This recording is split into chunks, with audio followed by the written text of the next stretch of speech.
Well, what is going on, YouTube? Welcome back to A Therapeutic Edge. Thank you so much for joining me today. I hope you are all having a fantastic day or evening or whenever it is that you've decided to watch this. So do me a favor, hit that subscribe button. You know, it helps out the channel and I would really appreciate it. So what is on the table? This is a brand new... No. It's a new... No, it isn't. This is an old knife at this point. It is a couple of years old. This is the Benchmade 560 Freek, or Super Freek, as it is called. I have no idea why I waited this long to get one of these. It was a huge mistake on my part because this is a spectacular pocket knife. Now, I got mine from Williams Cutlery in San Jose, California. They have a great website. I will put a description and a link and all that stuff down in the description. I will put a link to the website down in the description. My goodness, it is apparently going to be a rough day here on A Therapeutic Edge. This is fantastic. Just really good. Now, before I go any further, I will also post a link to a channel called the Dutch Brothers that have just beat the crap out of one of these.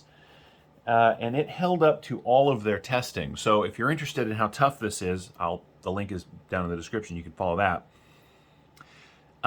What do you get? Well, you get this really cool G10. You get an M4 blade that is absolutely a razor blade. The edge on this is so thin and sharp. You get the axis lock, of course, and you get these phenomenal red liners and red barrel spacers. Now, this comes with the standard split clip. I went ahead and put a Benchmade deep carry on there. It doesn't really drop it that much farther into the pocket. I just prefer the way this feels in hand, although that's a personal taste thing.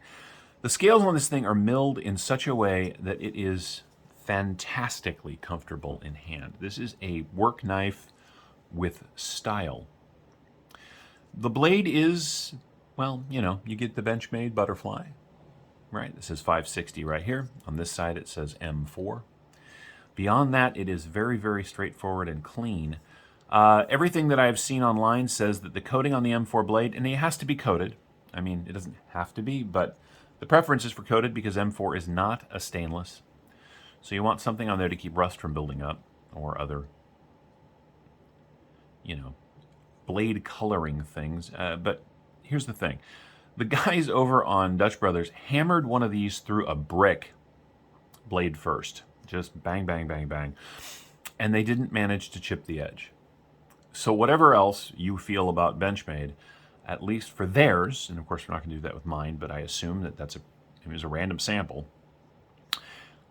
they did the heat treat on the M4 right, which makes this a very, very tough blade. And yet, it's really, really well done. Cool looking, I mentioned, right? Red liners, red barrel spacers. An elegant but simple design. The action is superb. I haven't even lubricated this yet because I'm letting it break in a little bit. When I first got it, the first day, it was a little stiff and it has just completely loosened up. But not here, it's just smoothed out is a better way to put it. It's got the traditional Benchmade jimping right back here, a little bit of jimping right here on this rise in the blade.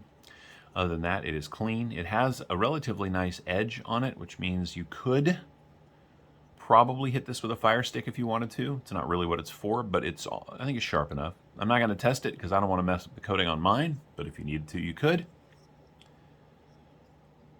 I love Benchmade knives. I do. I know that there was a period of time where people weren't happy with the grinds and this, that, and the other, and I get that, but I have never had a bad one, and I think I have 18 Benchmades at this point. So whatever was going on doesn't seem to be, because these aren't from Benchmade. I'm not getting special knives from Benchmade. I'm just getting Benchmades. And that means that I'm randomly picking them up used. I'm picking them up from shops. I'm ordering them online. I'm getting them from all over, and I've never, ever had a bad one. So take that as you will, but my experience is that they're doing a fantastic job. This knife is, as I mentioned, really attractive. And generally just a great carry. Now, I can hear you saying, M4 on a knife like this, it's not tough enough, but I'm telling you, I watched one of these just get the snot kicked out of it, and there were no issues. So some of you are saying, but if I want a really tough Benchmade, I'll go ahead and get the Adamas in crew wear. And you can't go wrong with the Adamas either. It's a little bit bigger. The crew wear, in all the testing that I've seen, is holding up phenomenally. But the Adamas is just big enough that unless you're wearing heavy-duty pants or jeans, it's a lot of knife. Now, is this a great combination? It absolutely is. In fact, I would make the argument that if you could only have 4 knives, right, you would start with the Adamas as an outdoor and all-arounder. You would then move to the Super Freek here for a daily carry that is tougher than just about anything.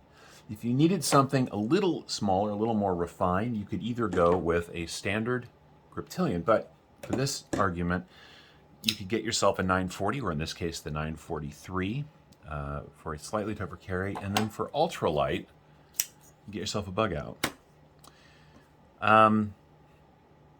If I didn't have a knife collection and I just needed knives to suit literally any purpose,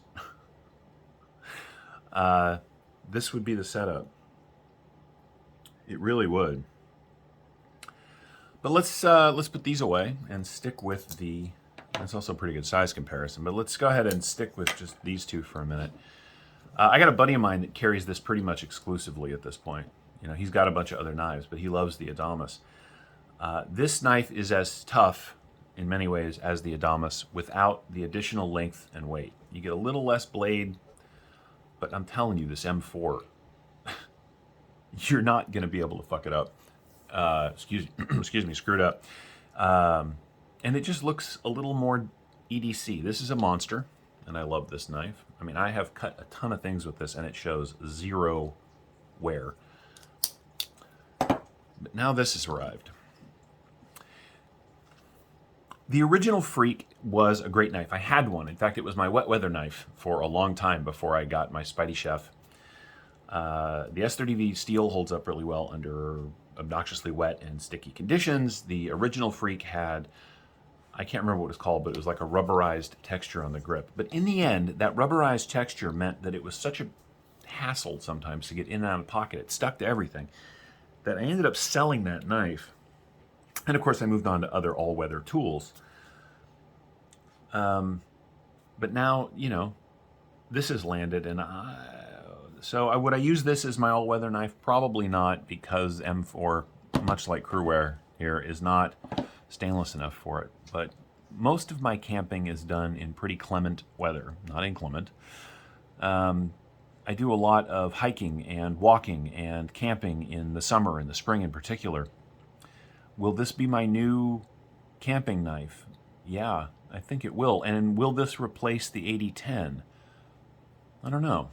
We're going to have to go through a season, and I'll test them both out and see where I land. I will tell you that the 8010 with its hollow grind I keep it as my camping knife because it's such a great multi-purpose tool. We're going to go ahead and give this a run and see how it does. In the end, the Adamas here did not replace the 8010 as my multi-purpose tool because as much as I love it, it's just not as much of a slicer as the 8010 with the hollow grind. That's first gen 8010, the cold steel. And it's heavier. So, while I love this knife and it does get a ton of carry and use, particularly when I'm outdoors, it hasn't replaced my full-time carry when I'm camping. This might, but we'll see. Let's do some other size comparisons. We've already had most of them on the table. Here it is against the full-size Griptilian.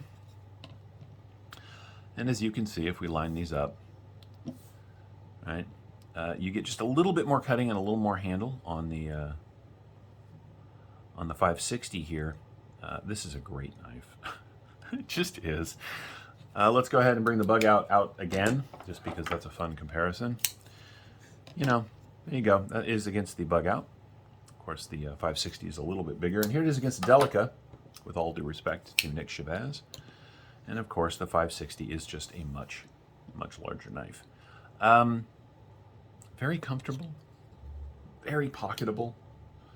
Very well done. And they're about $210. Now, look, that is not an insignificant amount of money, but for the materials you're getting and for the way these have survived over time, that is $200 absolutely well spent. Let's get some specs out of the way. Line that up right there. So you're looking at just shy of 3.5 inches of cutting on just a little over, or just at 3.5 inches of M4 blade steel. Just an eighth of an inch shy of 3.5 inches of cutting. The grip area from just behind that swell is 3 3/4, which is just perfect for my hand, and for most people who have hands that are a little bit smaller, there's going to be a ton of real estate to move around. The knife itself, from end to end, what are we looking at? 8.5? Yeah, just a little bit shy of 8.5 inches. Closed profile, again, because of the access lock and the thumb studs here, it's pretty good. It eats up a little bit of pocket space. You're looking at 1.5 inches. And the closed length comes in at just shy of 5 inches. This is a great carry with a fantastic blade steel. And look, again, so slicers, really, really nice, thin blades. Stuff like the Delica, right? An excellent slicer, very thin blade, ground very thin. The Bug Out, also the same, all right? Thin piece of steel, ground very, very thin, so you end up with a very, very slicey blade. The Super Freek here has slightly thicker blade stock than the Bug Out, and thicker than the Delica here. But because it's a tall blade with a very little flat right here, it comes all the way down to a very nice edge. They've done a fantastic job, and this one is perfect. The grind is dead even on both sides of the blade, which is a really nice touch. Let's go ahead and get these out of the way. There are some perfect pocket knives. I think this is one of them. I really do. Yeah, you know, if you live in a really wet area, you know, if you live in the sort of swampy South, or, you know, down in the wet end of Texas, or you live up in the, you know, Pacific Northwest, the M4 blade may not be ideal for you. But for the rest of us, this thing is amazing, and I love the gray-black scales. I even like the red. Of course, I have taken lately sort of a fascination with red knives. I admit it. I am a changing and evolving knife collector. But this thing is done just so well. The red, you know, look, the barrel spacers have a little bit of pop, a little bit of shine to them, but the red scales on the inside are this sort of flat blood red. It's not flashy, it's just cool looking. Now, I know some of you are saying, I don't like axis locks. Axis locks rely on the Omega springs. Omega springs break. I've never had one break. Not once. I know people that have. I'm not saying it doesn't happen. But even though I do like to fidget with my knives, because I'm not doing yanking on the springs and just doing this a lot, right? I'm opening it, closing it, opening it, closing it, letting go of the spring. I feel like even if you don't think about the springs that much, if you don't just yank on them, you're really not going to have that much of an issue. Can I promise you they won't break? Well, no. I can't do that. There are always going to be subtle variations in manufacturing. But I've never had one break. If I do, when I do, if I do, I will come back and I will tell you. But so far, many years of knife owning, many years of Benchmade owning, many years of many Benchmades, I've never had one go south on me. So that's my experience. Will you have the same experience? I don't know. I'd like to think you will. Let's go ahead and get some specs on the blade. How much M4 did they give us? Well, let's see. I mean, of course, with my hyper-accurate calipers, I'm going to assume that this is actually about 3 millimeters of M4. The handle itself at its thickest point is 15.68 millimeters, or just over a half inch, which is why it's so incredibly comfortable. It's not a heavy knife. And I don't think it's a super lightweight knife either, but let's go ahead and find out together. There we go. Old reliable here. Let's see. 4.3 ounces for a 3.5-inch blade. I'm not going to complain, and you shouldn't either. This is not a heavy knife, but it is a very durable and well-built one. And that is actually where we're going to go ahead and wrap it up. This is the Benchmade 560 Freek, or as it is known within the community, the Super Freek, and I completely understand why. If you're looking for a reliable, tough as nails, excellent carry pocket knife, get yourself one of these. You will not be disappointed. Thank you so much for watching. We'll see you next time.